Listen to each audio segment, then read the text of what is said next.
See, the first rock I flipped, I saw a little burrow underneath, but I didn't even realize that there was something sitting on the rock I was grabbing. Oh my gosh. Oh, I did not see that. Hold on, there's a hairy spider camouflaged on this rock right now. This is actually a Puerto Rican tarantula, and they're extremely rare to just find out in the open in a day like this. Yeah, they usually spend their entire days underground in some sort, venturing through the rainforest, and eventually came across this fence with a few bricks laid on the floor under it. It looked like the perfect spot for animals to be hiding under, and I was right, because under that first brick was this massive beetle. And after getting a closer look, I could tell this was some sort of rhinoceros beetle, which are called rhinoceros beetles because the males grow these massive horns on their head, which they use to fight each other with. But this is a female, which is why it doesn't have a horn. In fact, if you remember that massive beetle larva from earlier, I think that actually turns into one of these. So yeah, that's pretty cool that we got to find it. It was kind of just a cloudy mess, but then this fish came out of nowhere. Knowing that there was at least one fish down here, I put the camera back under and figured out that there was a whole school of them. However, since the water was so cloudy, I couldn't really tell the species, so I walked down alongside the river for a little bit until it got a bit clearer, and then I stuck my GoPro underneath again. This time there was even more of those same fish, and now I could clearly see that these were mountain mullets, which are a species native to these Puerto Rican rainforests.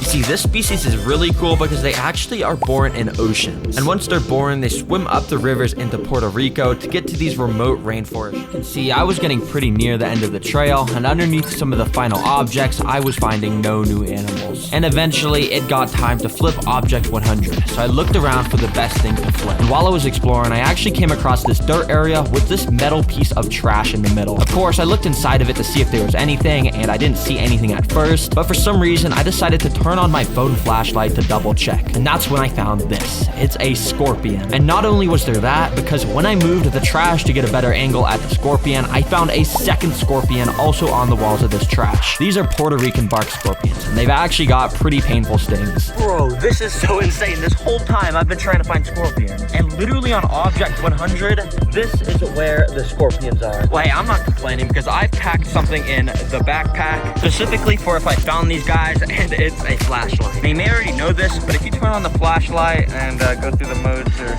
something, eventually it'll turn blue or purple, as you can see. And now if we go and shine this inside of here, look at that. Scorpions are able to glow in the dark, and that's how you know these are real scorpions.